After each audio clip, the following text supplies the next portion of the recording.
Eu sei, irmãos, que quando vocês escutam um tema desse, parece que é uma coisa tão teórica, uma coisa tão distante da nossa realidade. Mas os irmãos vão entender que isso aqui é o arroz com feijão daquele pessoa que foi salva pela graça, que já reconheceu seus pecados, que já sabe que não tem jeito mesmo do homem se salvar com a sua força, que se não é a misericórdia, o amor de Deus sendo derramado, não tem como eu chegar e achar que eu mereço ser salvo. Por irmão que já resolveu isso no seu coração, já está em paz com Deus, já renunciou a qualquer outra esperança, então agora esses temas, eles vão se encaixar na nossa vida cristã para trazer clareza sobre como nós somos salvos. E o texto que nós vamos usar, meus irmãos, para estudar este tema, é uma passagem muito conhecida, que é Mateus capítulo 1, versículo 21. E dará à luz um filho, e chamarás o seu nome Jesus, porque ele salvará o seu povo dos seus pecados. Pai eterno, mais uma vez eu me coloco diante da tua face, ó Pai, em oração, pedindo socorro, meu Pai, e que o Senhor me ampare neste momento, e também aos meus irmãos, e que o teu Santo Espírito, ó Pai, que já está entre nós, assim eu creio, possa operar, ó Deus, as convicções das verdades que precisamos ter nesta noite, ó Pai. É o que eu oro, meu Pai, em nome de Jesus. Amém.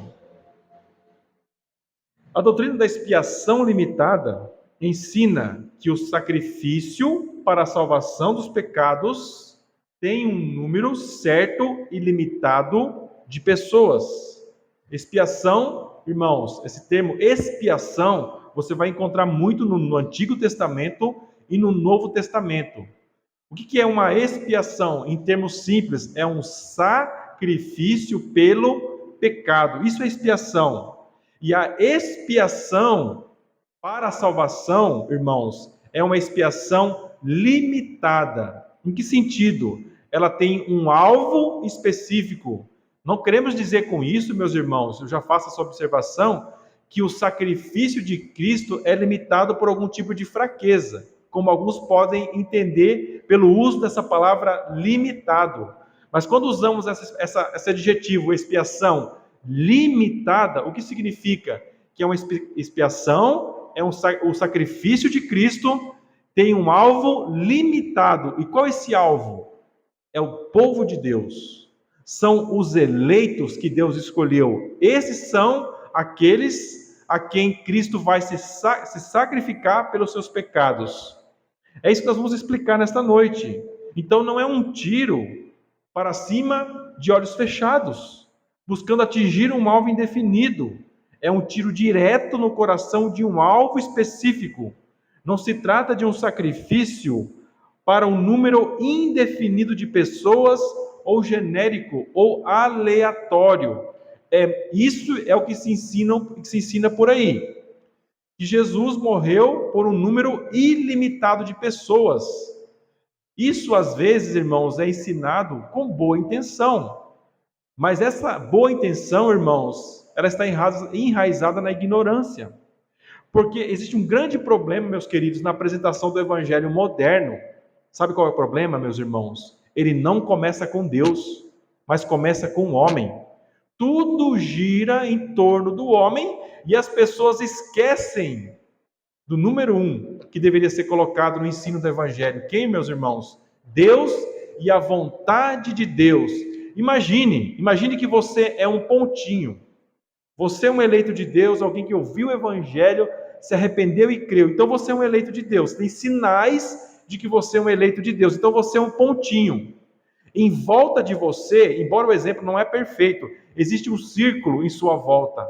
Um círculo infinito em sua volta. Sabe qual é esse círculo? Deus e a vontade de Deus. Quando você for pensar na salvação, você é um pontinho ali. A partir de você, tendo você como referência, você é um pontinho minúsculo. Mas não acaba em você. A salvação não se encerra em você. Os temas envolvendo a salvação vão além.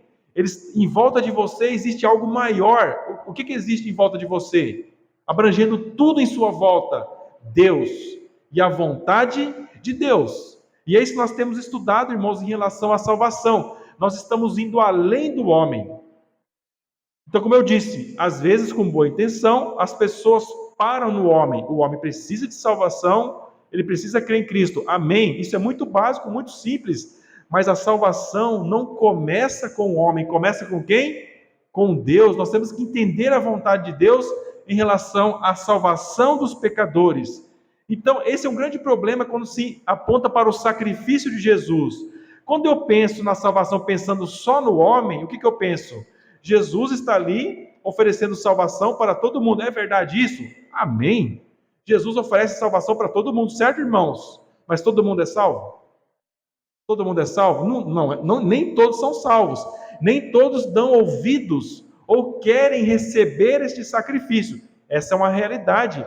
Mas pensar dessa maneira, irmãos, é apenas o começo do assunto. Nós temos que ir além, porque quando você se torna um cristão, qual que é o teu chamado? É simplesmente ser salvo e a tua vida encerrou com Deus? É o primeiro passo. Agora você vai conhecer a Deus e a vontade de Deus. E nós já aprendemos na introdução desses temas da doutrina da graça que o propósito com que Deus salva homens, com que Deus escolhe homens para a salvação, qual é, irmãos? A sua glória, a glorificação da sua graça. Por meio de quem? Por meio de Cristo. Então, o objetivo com que Deus salva você e salva tantos outros homens e mulheres, irmãos, qual é? Trazer glória para Deus, trazer glória para Cristo. E quando a gente pensa na expiação, ou seja, no sacrifício de Cristo, nós não estamos aqui, irmãos, como vão acusar a nós disso, que nós estamos reduzindo o sacrifício de Cristo, limitando o sacrifício de Cristo. Não é essa a ideia. Qual que é o propósito de ensinar isso? É trazer uma clareza sobre isso. A salvação, o tema da salvação não se encerra no homem, mas em Deus. É em Deus que você tem que buscar a direção e a clareza em relação a este ensino. Então, quando a gente fala em expiação limitada, o que queremos dizer? Deus escolheu homens, como já estudamos, antes da fundação do mundo para serem salvos. São os eleitos de Deus, os predestinados de Deus para a salvação. Deus escolhe essas pessoas dentro da raça caída e pecaminosa de Adão, todos na mesma condição de pecado, sem merecer absolutamente nada de Deus, nenhum favor, nenhuma misericórdia. Então Deus escolhe pessoas pelo seu amor eterno, então começa a promover meios, cumprir formas, meios, condições para que essas pessoas possam ser salvas. E a condição principal para que uma pessoa possa ser salva, qual que é, meus irmãos? Um sacrifício. Qual que é esse sacrifício? É o teu? É de uma igreja? Qual que é o sacrifício? O sacrifício do Cordeiro de Deus. Aquele que se fez carne, morreu pelos nossos pecados, o Senhor e Salvador Jesus Cristo. E quando Jesus expia ou se sacrifica pelos nossos pecados, ele tinha um alvo em mente. Ele sabia, na sua divindade, para quem ele estava morrendo. Ele sabia, meus irmãos, cada miligota, podemos pensar assim, do seu sangue, para quem seria derramado. Não é algo aleatório que ele não sabia, um sacrifício que ele faz ali sem saber para quem. Pensar nisso, irmãos, na menor das hipóteses, é tentar diminuir a sabedoria de Deus, ou o poder de Deus. Você acha que Deus não sabe das coisas? É isso que as pessoas acabam se confundindo, e acabam chegando nesses erros porque eles encerram o tema da salvação somente em quem? Nos homens. E se esquecem que existe algo infinitamente maior em volta, que é Deus e a vontade de Deus. É muito importante relembrar que o decreto da eleição para a salvação está dentro da categoria de vontade de Deus, que são secretas, meus irmãos. Essa é uma constante observação que eu sempre faço aqui. Só Deus sabe quem é salvo e quem não é salvo, porque Ele sabe todas as coisas. A gente sabe? A gente não sabe, meu querido e minha querida. Você tem que buscar examinar a tua vida. Eu tenho que buscar examinar a minha vida para saber se eu estou na fé, se eu estou firme na fé que um dia eu recebi. Ninguém além de Deus sabe quem são os salvos. qual que é o seu nome exato, qual que é o seu RG, qual que é o seu CPF, qual que é o seu DNA, qual que é a cor dos seus olhos, o tamanho do tênis que usa, do pé, a cor do cabelo, a cor da pele, enfim. Só Deus tem essa informação e nós não temos essa informação. E o que nós temos, de acordo com a palavra? Meios pré-ordenados por Deus para cumprir a sua vontade que é secreta, que são conhecidos através da sua vontade revelada, por meio de seus mandamentos, promessas, profecias, que estão contidos aonde, irmãos? Na cabeça dos homens? Nas emoções dos homens? Em um livro chamado Bíblia Sagrada. Na Bíblia Sagrada, meus irmãos, você conhece qual é a vontade de Deus. A vontade secreta de Deus? Não, a vontade revelada, Deuteronômios 29 e 29. Nós sempre lemos quando estudamos esses temas. Mas irmãos, se a gente for estudar isso aqui, isso vai trazer confusão. Não vai trazer confusão, irmãos. A palavra de Deus nunca ela vai trazer confusão. Eu já escutei pessoas falando, se você estudar muito a Bíblia, você vai ficar o quê? Louco? Já escutaram isso aí? Eu já escutei várias vezes isso, meus irmãos. Você sabe muito bem quem está por trás dessa frase, né? Não preciso nem falar aqui quem que está por trás desse tipo de informação que é propagada por aí, né? A palavra de Deus traz vida, meus irmãos, porque ela vai te trazer clareza sobre a fé que você tem que ter em Deus. Ela vai apresentar para você o Deus verdadeiro. Fora da Bíblia você tem falsos deuses, você tem idolatria. Mas na palavra você vai poder conhecer quem é o Deus verdadeiro. E não só isso, você vai poder conhecer a vontade de Deus, como você agrada a Deus, como você se relaciona com Deus. Então, para que o decreto da eleição se concretizasse no tempo previsto, Deus preordenou, já deixou pago e mandou seus servos executarem no momento certo todas as condições naturais e espirituais para que os eleitos para a salvação fossem salvos. É essa grande confusão que existe, meus irmãos. É muito importante que os irmãos prestem atenção. Nós falamos isso no culto passado. Quer dizer, então, irmão, que uma pessoa que foi eleita por Deus lá na fundação do mundo, ela vai viver de qualquer maneira e vai ser salva ainda assim? É dessa maneira que funciona, irmãos? Não é assim. Por quê? O mesmo Deus que decretou todas as coisas antes da fundação do mundo, o que ele decretou também? Os meios para que a vontade dele se cumprisse. Você é o dono de uma obra, ou você é um engenheiro. Antes de executar aquela obra, o que você tem que ter primeiro? Um orçamento. Você tem que ter meio, você tem que ter um projeto. Você tem que ter ali tudo muito organizado. E conforme a obra vai sendo executada, o que você vai fazendo? Vai colocando o dinheiro naquela situação. Vou comprar agora os ferros para a fundação, para o cimento. Vou comprar a pedra ou madeira. Vou ter que contratar tantas pessoas para fazer esse serviço. Encerrou aquela etapa, agora eu preciso fazer outra. Agora eu preciso fazer as colunas, fazer as paredes. Agora encerrou essa etapa, agora o gasto que eu tenho agora é com o acabamento. Não é assim que funciona uma obra? Então, com Deus é a mesma coisa. Deus, na sua sabedoria, no seu poder, ele decretou todas as coisas, antes delas virem à existência. E uma das coisas que ele decreta é o que, irmãos? A salvação do seu povo. Tem um número X que está lá na mente dele. A gente não sabe, mas isso está na mente dele. O que ele faz, irmãos? Prepara as coisas necessárias para que aquilo acontecesse. Duas condições nós vimos, vamos pensar em condições naturais. Para que um eleito, vamos pensar assim de uma maneira bem básica, para que um eleito que ele escolheu antes da fundação do mundo fosse salvo, o que precisa acontecer primeiro? Ela tem que nascer, ela tem que ter nascido. Ela precisa estar num lugar onde a palavra de Deus chegue até ela, o evangelho chegue até ela. Ela precisa depois ter uma igreja para poder congregar. Quem que faz tudo isso? Deus. Essa pessoa precisa de comida. Essa pessoa precisa ter um mínimo de condições de saúde para poder entender aqui com a mente a palavra e o Espírito fazer a obra, trazendo aquelas informações, trazendo vida àquelas informações. Isso já nos aponta agora para condições espirituais. Qual o maior evento que já aconteceu neste mundo? Qual a pessoa mais importante que já pisou aqui neste mundo, meu irmão? Jesus Cristo. A maior obra que já aconteceu neste mundo foi a obra de salvação. Não existe outra, irmão, maior que essa. Então, isso também é o que, irmãos? Um meio que o Pai preparou para que a sua vontade se cumprisse na tua vida. Você está sentado aqui hoje, nesse banquinho verde, aqui nessa cadeirinha verde, ouvindo o Evangelho?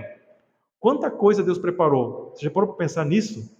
Notem então, irmãos, quando você for pensar na salvação, não encerra ela no homem. Esse é um grande erro. Eu não critico os meus irmãos que acabam ensinando outros de uma maneira diferente a salvação, porque o que eles estão fazendo? Encerrando um tema tão importante no homem. Mas quando você encerra no homem, você está perdendo muita coisa. Você está colocando a tua salvação na mão do homem, praticamente. Isso não está na mão do homem, está na mão de quem? Deus, que prepara tudo para que tudo aconteça da maneira que Ele quer. O eleito precisa nascer, como eu disse, em algum tempo. Necessita ser regenerado. Aí entra a obra do Espírito, um outro meio. E meu querido e minha querida, se o Espírito Santo não opera no teu coração, você só vai ouvir o Evangelho por 100 anos e você nunca vai se render a Cristo. Você conhece pessoas assim? Que já ouviram o Evangelho a vida inteira e nunca quiseram? Morreram na incredulidade? Eu conheço, infelizmente. Pessoas que você evangelizou por muito tempo, mas não quiseram saber de Cristo. E tem pessoas que estão lá no mundão perdida, usando droga, detonando sua vida. Um dia ela escuta o Evangelho e vem para Cristo, contrariando qualquer expectativa humana que você tinha naquela pessoa. Ela se rende de uma maneira integral a Cristo Jesus. Quem que faz isso? É o homem. É o homem que faz isso. O Espírito Santo, você não vê ele, mas assim como o vento, você sabe que quando a árvore balança, as folhinhas da árvore estão balançando, quem está agindo nela? O vento. O Espírito também sopra aonde quer. Então, assim, o Espírito de Deus vai trazer convicção do Evangelho. O Evangelho é pregado para todo mundo, para todo aquele que crê. Todo mundo crê? Infelizmente não. Mas quem crê no Evangelho, o que nós podemos concluir? É uma obra de quem? De Deus. Não é algo natural do homem. As crianças estão memorizando Efésios 2, de 8 a 9 lá em casa. Porque pela graça sois salvos, por meio da fé, e isto não vem de vós, é dom de Deus, não vem das obras para que ninguém se glorie. Tem alguma dúvida, irmãos, que a salvação do começo ao fim é uma obra de Deus, inclusive a fé que Deus concede ao homem é o quê? Um dom, é um dom de Deus. Se é um dom, não é uma coisa herdada naturalmente, uma habilidade natural que o ser humano tenha, a inteligência, uma habilidade manual que você possa ter, é o quê? Um dom de Deus. Nesse contexto de pré-ordenação de meios e condições para o cumprimento do decreto da eleição, que estudaremos o terceiro ponto da doutrina da graça, a expiação limitada. E esse texto me chama muito a atenção, meus irmãos, que é Mateus 1, 21. Vamos ler de novo. É um texto que retrata o quê? O nascimento do Senhor Jesus Cristo, quando o anjo se apresenta perante José e vai começar a falar, trazer essa notícia, essa maravilhosa notícia de que aquele menininho que a sua esposa que tinha no ventre dela, era quem? O Salvador, era Jesus Cristo. O texto diz: e dará à luz um filho e chamará o seu nome Jesus, porque ele salvará o seu povo dos seus pecados. Na passagem que vamos então expor, temos o relato do nascimento de Jesus Cristo. O texto chama a atenção, porque aponta de forma muito clara para a expiação limitada que acabamos de falar, que estudaremos essa noite. Jesus Cristo veio ao mundo com um propósito muito claro e de conhecimento de todos. Qual que é o propósito que Jesus veio ao mundo? Jesus Cristo veio ao mundo para salvar aqueles que não precisam de salvação, os santos, os bons, os justos. Quem que ele veio salvar? Os pecadores. Vamos estudar essa passagem para responder com segurança 3 perguntas. A primeira: como podemos afirmar que Jesus Cristo é o Salvador a partir do seu nome? Porque é o que nós vamos ver aqui.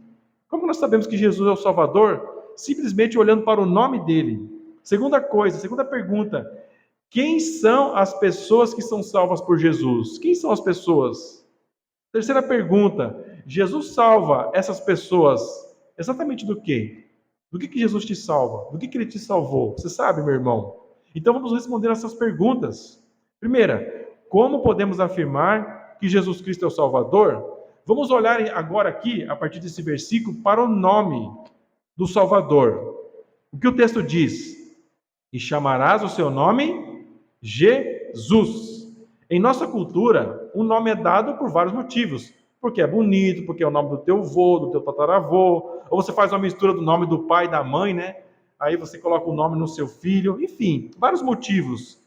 Os nomes usados nas escrituras têm a ver com um título, uma posição que a pessoa iria ter ou uma tarefa que essa pessoa iria executar. Quando Deus Pai enviou seu Filho em forma de carne, ele também recebeu um nome que dizia claramente a finalidade que o trouxe aqui. E também um nome que apontava para a sua autoridade e para o seu propósito aqui neste mundo, para a sua missão. O nome Jesus significa Jeová é salvação. Quando você ouvir esse nome Jesus, o que significa? Jeová é salvação. Em hebraico, ele é pronunciado de uma forma diferente. Jehoshua, em grego, é usado o nome Iesus. O nome que a gente usa é Jesus, porque a Bíblia no Novo Testamento foi escrita originalmente no grego. Então, qual que é o nome comum que nós usamos? Jesus, que deriva do Iesus, que é o nome grego de Jesus. A palavra salvar, que é o verbo salvar em grego, sodezo, usada nesta passagem, significa de modo geral manter são e salvo, resgatar do perigo ou destruição. Então, Jeová é salvação, ou Jeová salva, ou Jesus, ele pratica um verbo. Qual verbo? O verbo salvar, que significa resgatar de destruição. Em resumo, resgatar da destruição ou de um perigo. No contexto das Escrituras, essa palavra significa livrar das penalidades do julgamento de Deus. Jesus falou, quando esteve aqui na terra, não temam os homens que só podem matar o corpo, temei antes a Deus, que pode lançar tanto o corpo como a alma no inferno. Quando nós pensamos em salvação, meus irmãos, novamente tudo se volta para Deus. Num certo sentido, nós podemos dizer biblicamente que você é salvo do próprio Deus. Em que sentido? Do julgamento de Deus. Não é dito na palavra que existe um julgamento em curso e que um dia ele vai se encerrar, meus irmãos. Não existe isso? Nós já aprendemos. A palavra de Deus fala disso. Nós estamos agora em pleno processo judicial divino, onde os homens estão sendo julgados. O próprio Deus apresenta a acusação. Você é um pecador, você tem uma dívida perante o Pai, perante Deus, e essa dívida precisa ser paga. Você não tem como pagar, mas nesse julgamento que nós aprendemos, o que existe de esperança para nós? Existe o Salvador.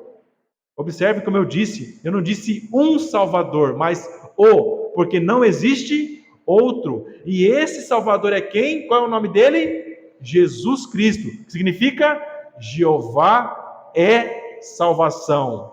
O teu maior problema, o meu maior problema, o problema de toda a raça humana é com Deus.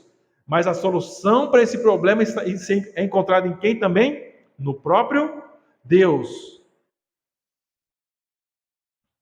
Por meio do nome Jesus, sabemos, portanto, que o Filho de Deus foi enviado por seu Pai com o poder, a autoridade e a missão do que, irmãos? De salvar, deixar seguro e livrar das penalidades do julgamento de Deus e dos males que impedem a recepção da obra de salvação do Messias. Então, nessas simples palavras que nós lemos, o nome de Jesus é muito simples, irmão. Significa Jeová é salvação. Então, nós aprendemos salvação do quê? Salvação do juízo. A salvação da penalidade, do castigo por causa dos nossos pecados. Nós temos que pensar nessas coisas. A nossa mente precisa alcançar clareza nisso, irmãos. porque esse é o teu maior problema. Esse é o maior problema dos teus filhos. Esse é o maior problema de cada ser humano que está na terra. Um problema com Deus. E a mensagem de esperança que temos para propor e oferecer e dar testemunho no mundo é encontrada também no próprio Deus, na pessoa do Filho, na pessoa do Senhor e Salvador Jesus Cristo. Esse é o nome dele. E aí vem uma outra pergunta que o texto que nós estamos lendo vai nos responder. Jesus veio salvar quem e por quê? O que o texto diz? Primeiramente, nós lemos: e chamará o seu nome Jesus, porque ele salvará o seu povo. O anjo, ao entregar a mensagem divina, quanto ao nome que José deveria dar ao Filho de Deus, usa a conjunção porque para explicar os motivos da escolha desse nome. Jesus foi enviado com o poder e autoridade e a missão de salvar o seu povo. O seu nome é Jesus. Jeová é salvação, porque ele salva o seu povo. A explicação do anjo sobre a escolha do nome Messias também traz uma informação muito importante. Jesus veio salvar quem? O seu povo. Cristo veio para salvar um grupo específico de pessoas na terra. Quem é? Quem é esse povo? É o seu povo, é o povo de Deus, é o povo dele. Jesus, mesmo sendo Deus, foi enviado como homem para cumprir o seu papel de sumo sacerdote do seu povo nas coisas do seu Pai. Um sumo sacerdote tem duas funções básicas. Um sacerdote ou um sumo sacerdote no Antigo Testamento, ele tinha uma função básica que Jesus vem e cumpre também no Novo Testamento. Qual que é, irmãos? Interceder pelo povo. Quando o sacerdote lá no Antigo Testamento intercedia, ele intercedia por todos os povos da terra? Não. Ele intercedia apenas pelo povo de Israel. Quando Jesus vem no Novo Testamento, por quem que ele intercede, meus irmãos? Pelo seu povo. E ele salvará quem? O seu povo dos seus pecados. Então Jesus, como sumo sacerdote, exercendo essa função de sacerdote, irmãos, nós temos no Antigo Testamento como um exemplo ali, desse papel que Jesus executa eterno. Nós sabemos então que Jesus, ele tem pessoas específicas por quem ele intercede. Quem são essas pessoas? Vamos repetir para fixar em nossa mente. É o povo de Deus, é o seu povo. O sacerdote também, ele tem que oferecer sacrifícios pelo povo. Em Hebreus 2,17, diz que convinha que Cristo se encarnasse como homem para cumprir essas duas tarefas. Na parte final do texto é declarado que Jesus cumpre o seu papel de sacerdote para expiar os pecados do povo. Hebreus 2,17. Por isso convinha que em tudo fosse semelhante aos irmãos, para ser misericordioso e fiel sumo sacerdote naquilo que é de Deus, para expiar os pecados do povo. O mundo, meus queridos e minhas queridas irmãs, ele não se opõe à ideia de Cristo como Salvador. Mas o mundo se opõe à ideia de ser o povo de Deus. O mundo quer um Salvador, mas não quer ser povo de Deus. Existe uma lógica bíblica nisso. Eles não foram chamados para isso.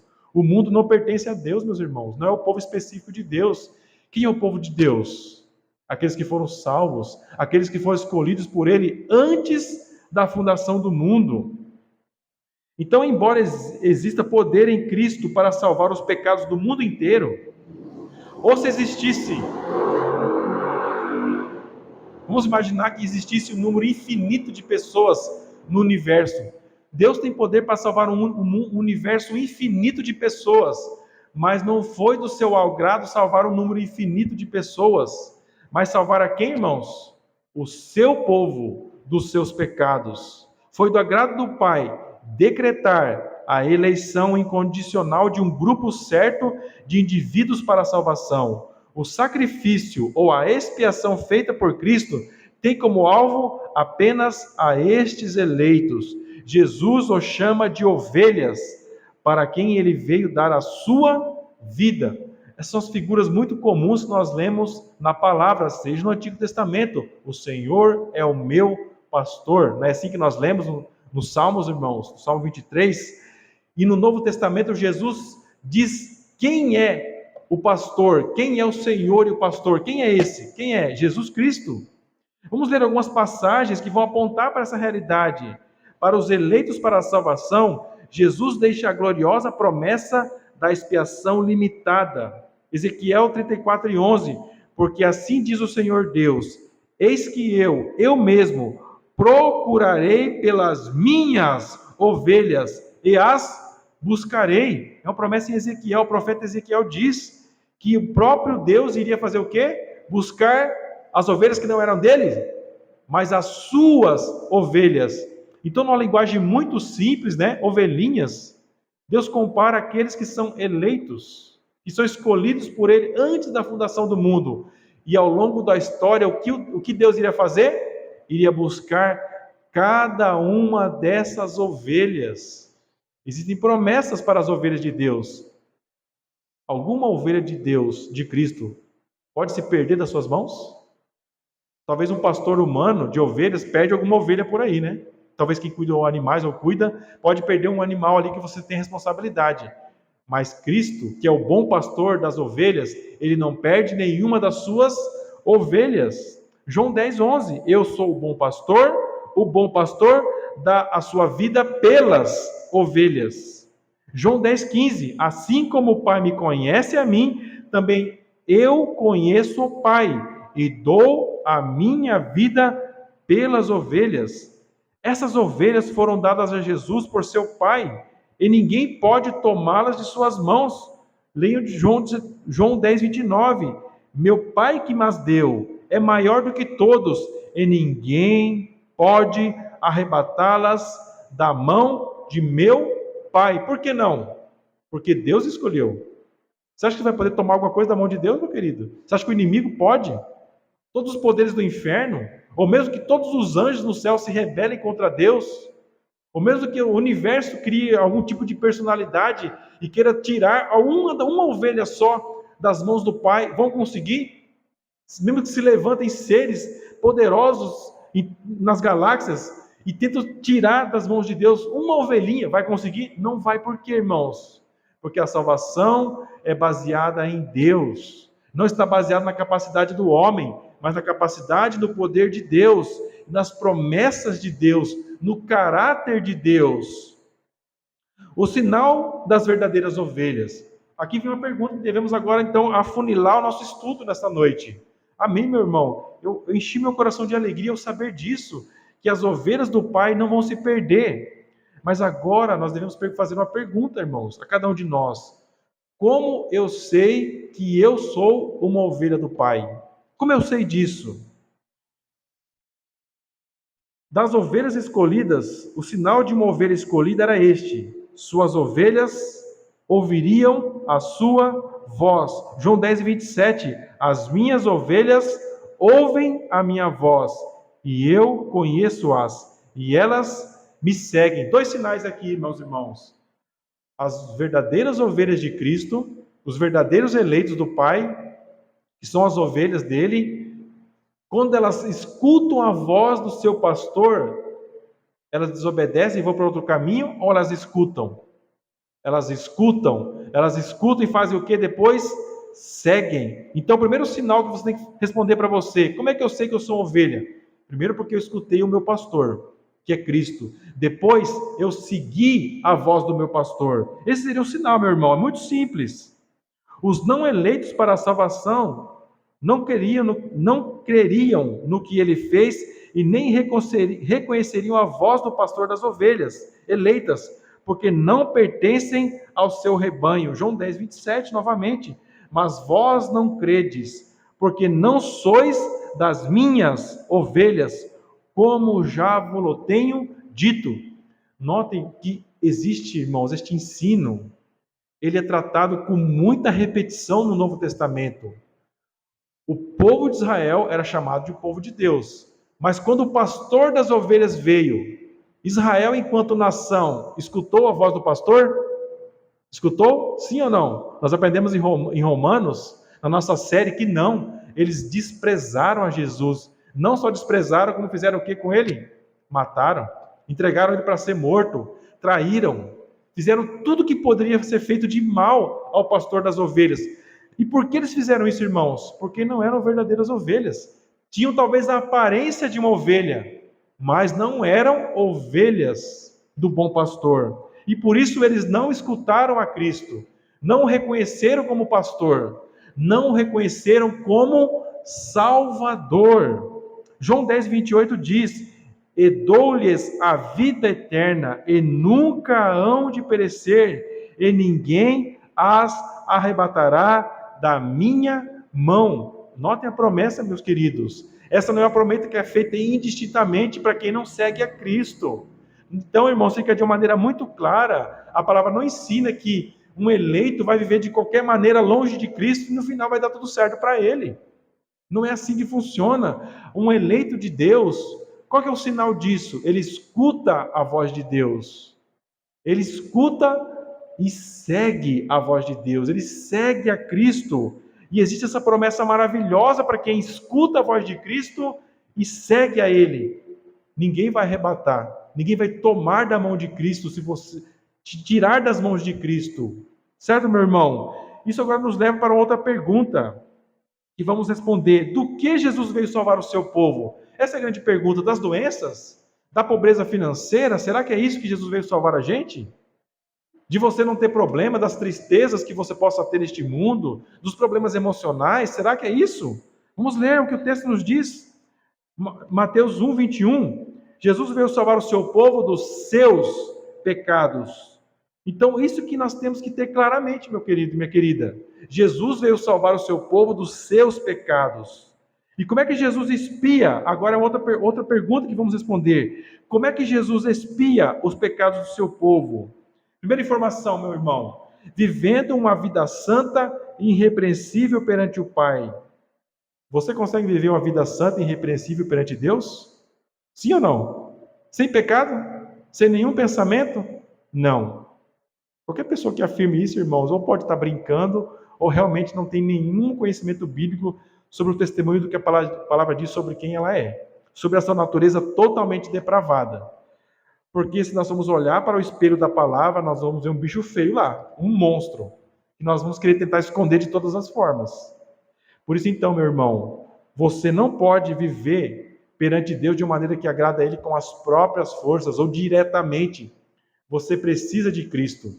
É nesse sentido, então, irmãos, que nós lemos que Jesus ele vai expiar os pecados do seu povo. E a primeira forma como Jesus faz isso é vivendo uma vida irrepreensível, sem pecado perante o Pai.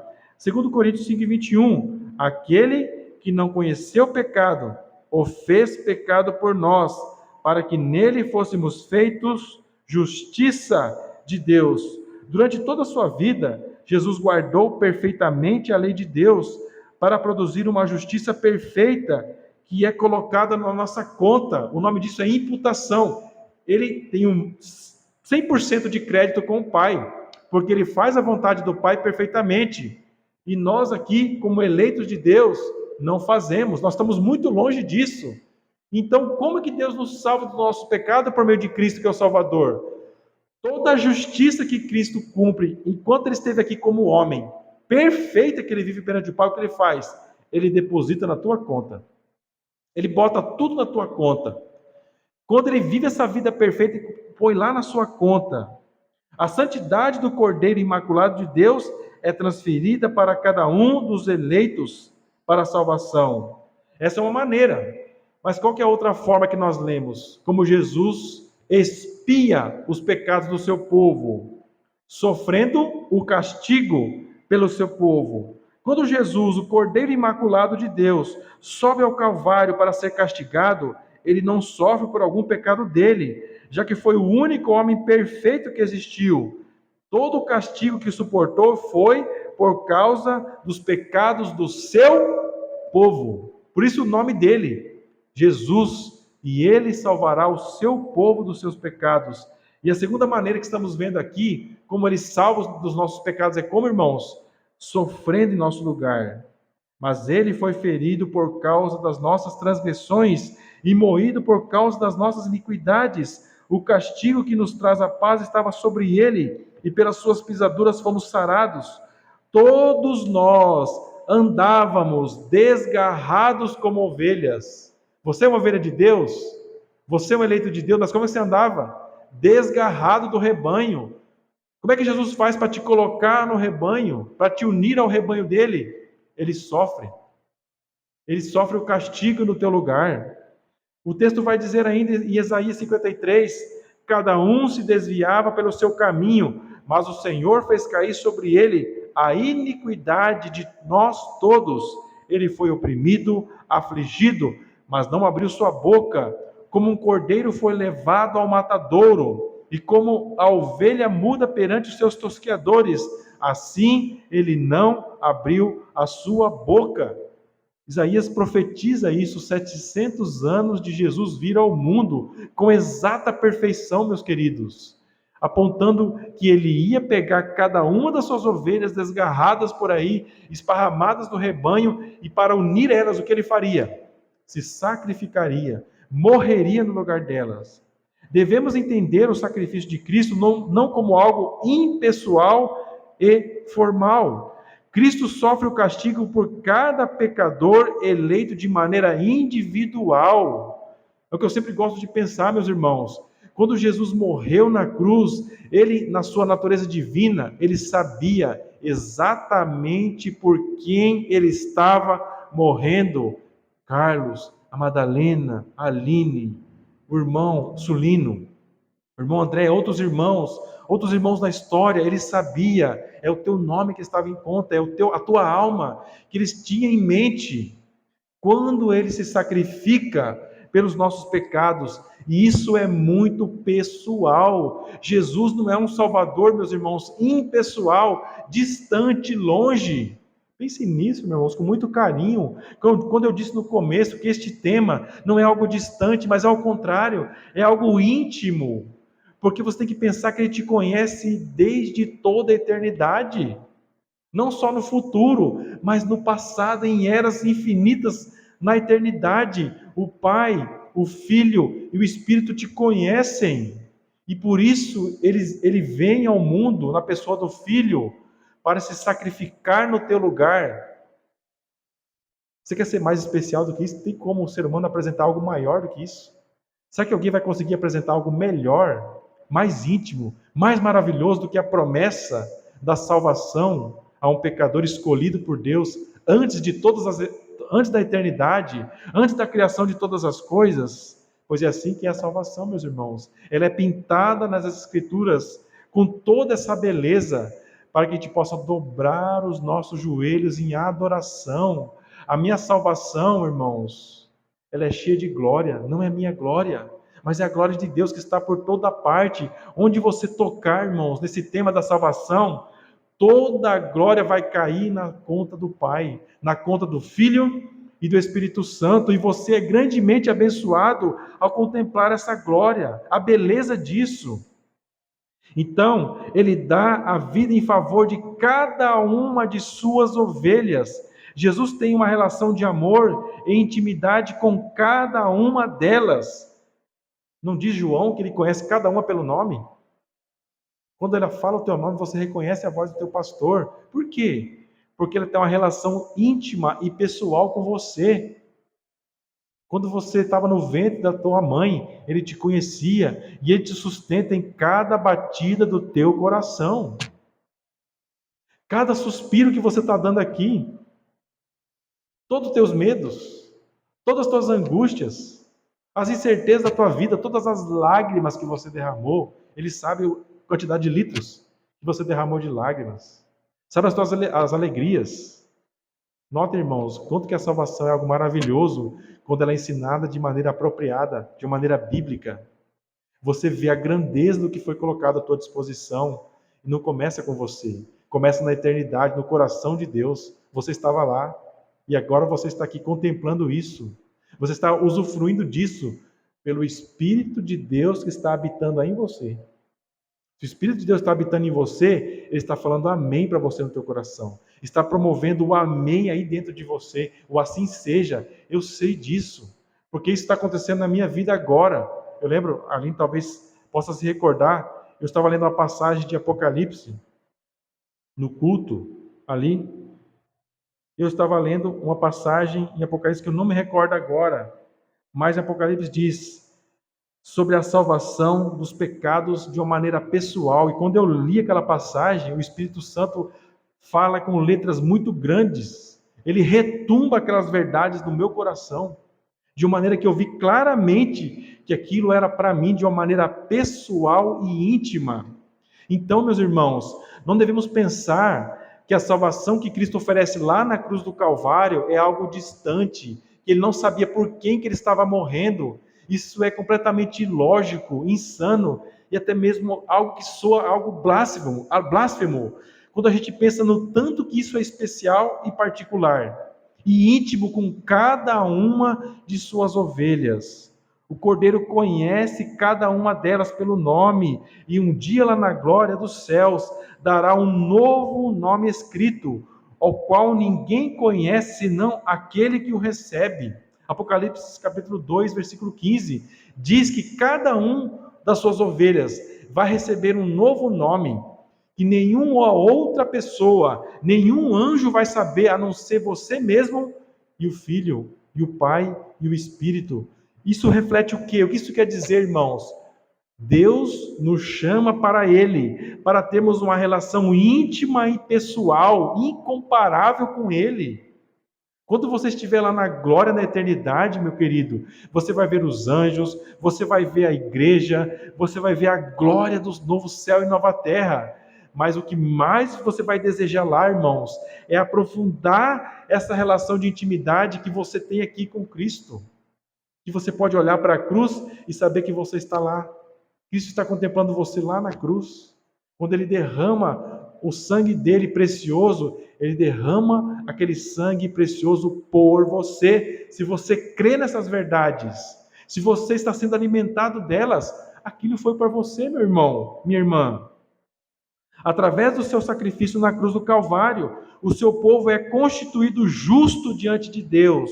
Os que constituem esse povo são libertos da culpa e condenação, como resultado do que Cristo sofreu por eles. Através do seu sacrifício, ele sofreu o castigo dos seus pecados e assim removeu a sua culpa para sempre. 1 Coríntios 1:30, mas vós sois dele em Jesus Cristo, o qual para nós foi feito por Deus sabedoria, justiça e santificação e redenção. Jesus é a tua justiça, Jesus é a tua santificação, Ele é a tua redenção, é o teu resgate deste mundo, da vida e da condenação por causa dos pecados. Dessa maneira, quando o seu povo é unido a Ele pela fé, lhe é acreditada a perfeita justiça, pela qual fica livre da culpa e condenação do pecado.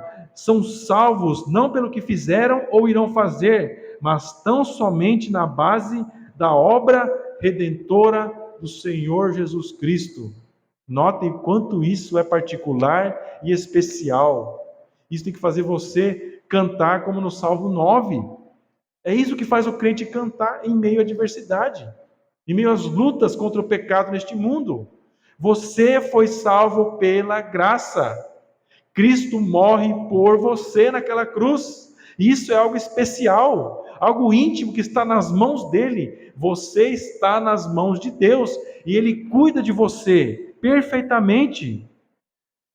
Então Jesus, ele expia os pecados do seu povo, e nesse sentido dizemos que a expiação é limitada, quando ele sofre a morte pelo pecado do seu povo. Romanos 6:23, meus irmãos, aponta para uma realidade muito triste, justa, mas muito triste a nosso respeito. O que ela diz? O salário do pecado é o quê? A morte. O homem pecou, o homem tem que morrer. Jesus foi enviado para expiar os pecados do seu povo. Então, Cristo tem que acontecer o que com ele?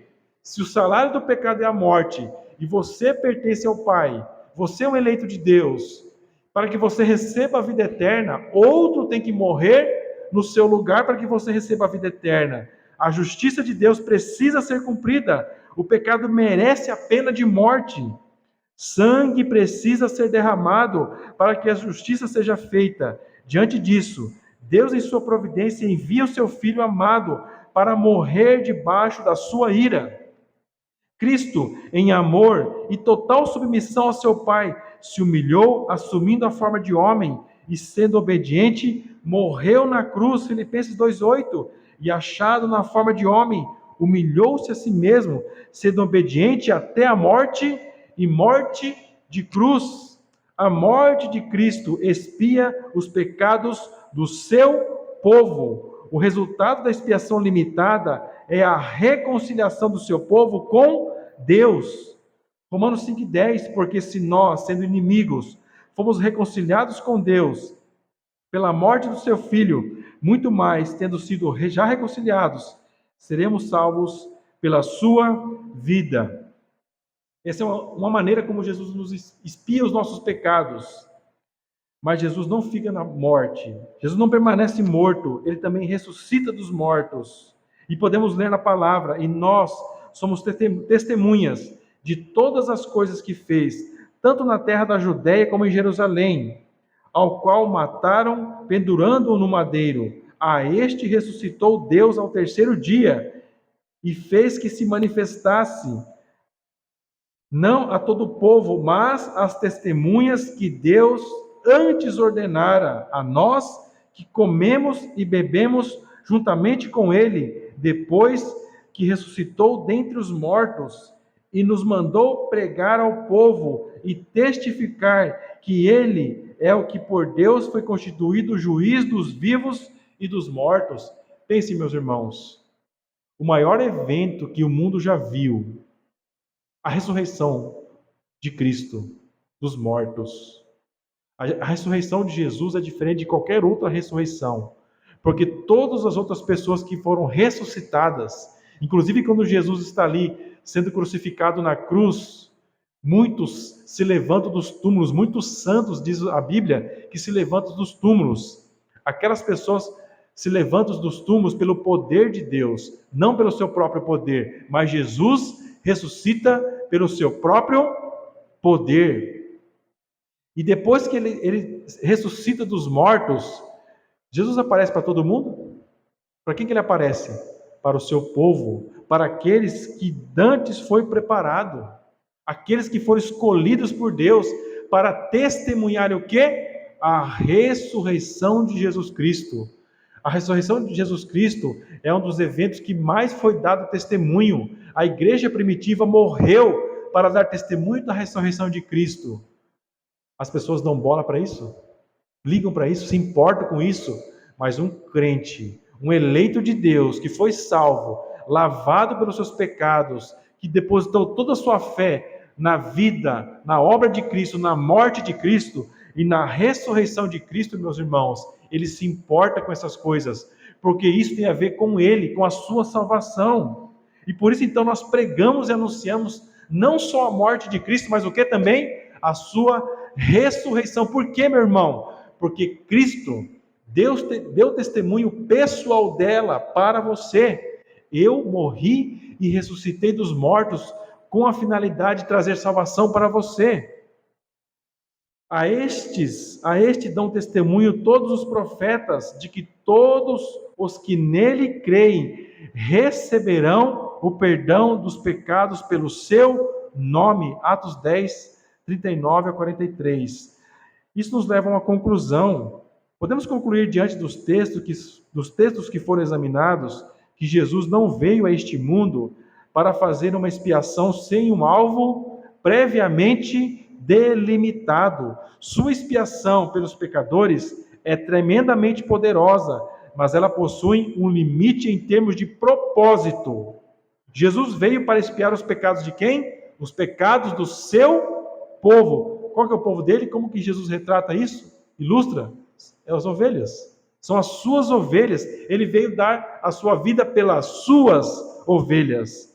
Pensar algo diferente disso significaria contradizer ou negar tudo o que a Bíblia e o próprio Jesus Cristo diz sobre o castigo eterno dos pecadores ou sobre o inferno e o lago de fogo. preparado para todos os que sofrerão o castigo eterno diante dos pecados cometidos contra Deus, que não receberam a salvação dos pecados.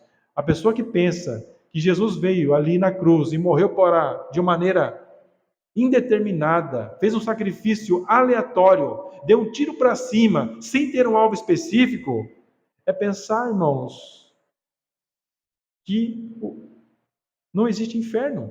Não existe o inferno. Para que existe o inferno? Não existe. Todo mundo vai ser salvo. É uma banalização do ensino, da salvação e do sacrifício de Cristo. Algo que podemos pensar, irmãos, em relação a esse sacrifício de Jesus, e somente ele poderia ser aceito pelo Pai, é porque ele é o que, irmãos? Santo. Se ele é santo, irmãos, ele é perfeito. Ele tem o tamanho certo, a proporção certa. E quando pensamos então na expiação limitada, essa palavra limitada não significa diminuir o poder em Cristo de salvar, mas simplesmente significa dizer que ela tem o que, irmãos? Um propósito o quê? Específico de salvar quem? O seu povo dos seus pecados.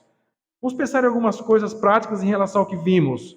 Como saber que sou um eleito de Deus para receber os benefícios da expiação, do sacrifício de Cristo, que é limitado aos eleitos? Essa é outra pergunta muito importante. Irmão, eu entendi tudo que o irmão falou, mas como é que eu sei que eu posso receber os benefícios da expiação limitada de Cristo? Vamos pensar nisso. Jesus disse que deu sua vida por quem? Pelas suas ovelhas. E que as suas ovelhas fazem o quê? Ouvem a sua voz. Como que suas ovelhas ouvem a sua voz? Você já parou para pensar nisso? Você vai escutar realmente uma voz do céu vindo falar com você? Será que é assim? A palavra de Deus vai ensinar. Crendo no testemunho que as Escrituras dão de Cristo. Atos 10, 42 e 43. E nos mandou pregar ao povo e testificar que ele que por Deus foi constituído o juiz dos vivos e dos mortos. A este dão testemunho todos os profetas, todos os que nele creem receberão então o perdão dos pecados pelo seu nome. Se você quer saber se você é um eleito de Deus, que recebeu a expiação de Cristo por você, você tem que escutar o testemunho que a palavra dá sobre quem? Sobre Cristo. E o que a palavra diz sobre ele, meus irmãos? Que ele é o quê? O Salvador. Nós lemos o que agora? Nós lemos o que no nosso culto hoje? Mateus 1, 21. O que o anjo diz para José? Que Jesus Cristo é o Salvador. Ele é quem salvaria o seu povo dos seus pecados. O Deus Pai dá testemunho que a salvação é recebida através da fé em quem, meus irmãos? Em Jesus Cristo. O anjo, amando do Deus Pai, instrui José a chamar o Salvador do quê? Jesus, que significa o quê? Jeová é salvação. Então você precisa olhar para Cristo. Se você é um eleito de Deus, não pense em nenhum momento, como talvez alguns possam ensinar, que você vai viver nesse mundo e ainda assim você vai ser salvo, mesmo sem crer em Cristo. Isso não é bíblico, porque a palavra de Deus manda que quem ouve a Deus, quem ouve a palavra, deve ouvir quem? Vai encontrar o testemunho de quem nela? De Jesus Cristo, que Ele é o Salvador. Se a pessoa então está pedindo intercessão a Maria, ele é um filho de Deus? Ele é um eleito de Deus? Ele está buscando o testemunho da palavra? Ele está ouvindo o testemunho que a palavra dá sobre o filho? Que o pai dá sobre o filho? Não está, meu irmão. A pessoa que se curva a Maria, ou qualquer outro santo, ou a uma igreja, ou uma instituição religiosa, e não a Cristo, essa pessoa não está dando ouvidos a quem? A voz de Deus na palavra.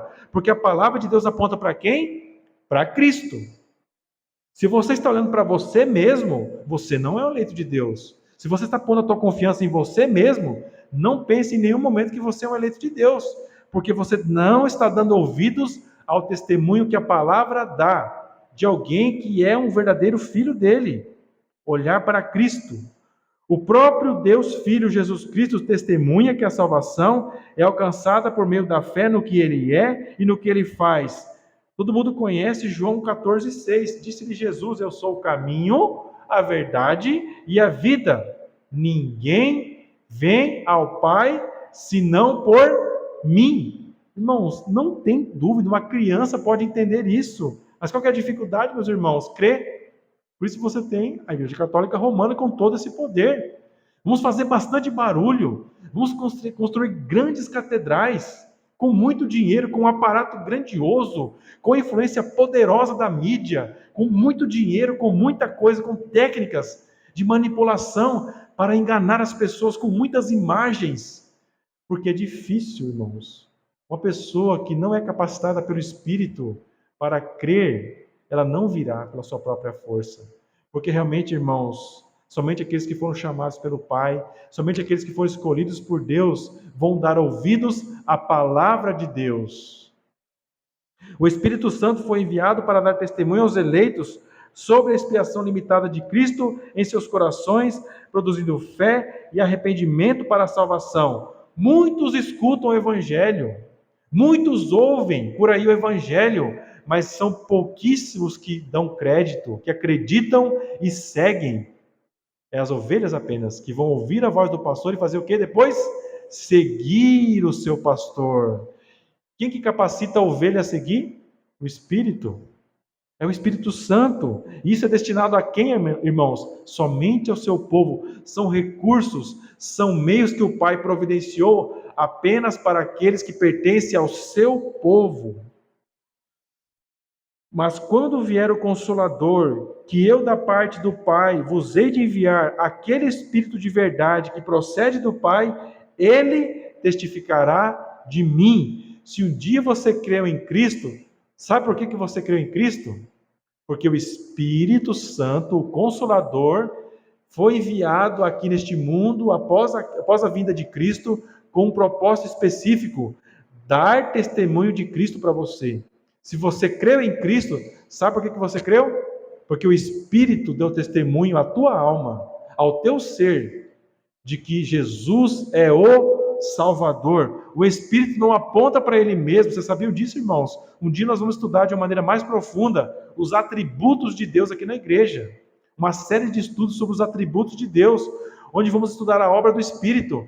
Em nenhum lugar da passagem, o Espírito aponta para Ele mesmo. O Espírito sempre vai apontar para o Pai e para o Filho. É o que nós lemos aqui em João 15 e 26. O Espírito vai testificar sobre Cristo. O grande e inconfundível sinal de que alguém teve os seus pecados expiados por Jesus é a fé no que Ele mesmo diz sobre si mesmo e sobre a salvação. Jesus é o único Senhor e Salvador. Mas, irmão, como que você pode dizer? Tem tanta pessoa boazinha por aí, de outras religiões que não são cristãs, ou que adoram Maria, e que veneram Maria, e você está dizendo que elas não vão ser salvas? Não. Se não colocarem a sua fé unicamente em Cristo para a salvação, estão indo para o inferno. Salvação não é baseada em boas obras, ou no que eu olho para a pessoa e vejo como boa obra, mas no que o Pai vê. E o Pai só conhece os eleitos, meus queridos. Porque fora desse número, as pessoas só vão se afastar de Deus. Elas podem querer se preencher de boas obras, se vestir de boas obras, mas o Pai não olha para isso. Ele vai olhar para Cristo que está em você. Se você tem Cristo, então você é salvo. Se você não tem Cristo, você não é salvo. Você tem ouvido e seguido a voz de Cristo por meio da fé e do arrependimento? Faça essa pergunta, meu querido. Minha querida, não leve na brincadeira isso. Como é que uma pessoa sabe que ela é uma eleita de Deus, de que Cristo expiou os seus pecados de maneira especial, particular na cruz, de maneira individual, cada uma das suas ovelhas, e você está dentro desse grupo? Como é que você sabe? Se você se arrependeu e se você creu em Cristo como único Senhor e Salvador, é a resposta. Se você verdadeiramente ouviu a voz de Cristo e seguiu sua vontade, então você pode ter certeza que você está incluído em sua obra de expiação pelos pecados do seu povo. Você foi dado pelo Pai a Jesus Cristo, e ninguém poderá te tirar das mãos dele. Cristo pagou o preço pelos teus pecados. Nenhuma acusação pode ser feita perante o Pai contra você. Sua vida está guardada em Cristo, porque Ele morreu no teu lugar. Ele pagou o preço pela tua alma, que foi dada pelo Pai a Cristo. Ninguém vai te tirar das mãos dele. Nota, irmãos, que toda a profundidade e grandiosidade deste ensino é trazida a nós de uma maneira muito simples, para que a gente possa ter esperança no mundo, para que a gente possa olhar para Cristo como o único Salvador. O objetivo, meus irmãos, de estudar esse tema e da palavra apontar para este tema desta maneira, é para que você não seja confundido, achando que a salvação se baseia em você, está baseada na tua capacidade, está longe disso, como vimos. Nós somos falidos espiritualmente. Se Cristo não nos redime dos nossos pecados, irmãos, nós estamos perdidos. Então, atente para o sinal dos eleitos de Deus. Todo eleito de Deus é uma ovelha de Cristo. E toda ovelha de Cristo ouve a voz dele como pastor e segue os seus passos por meio do arrependimento e da fé.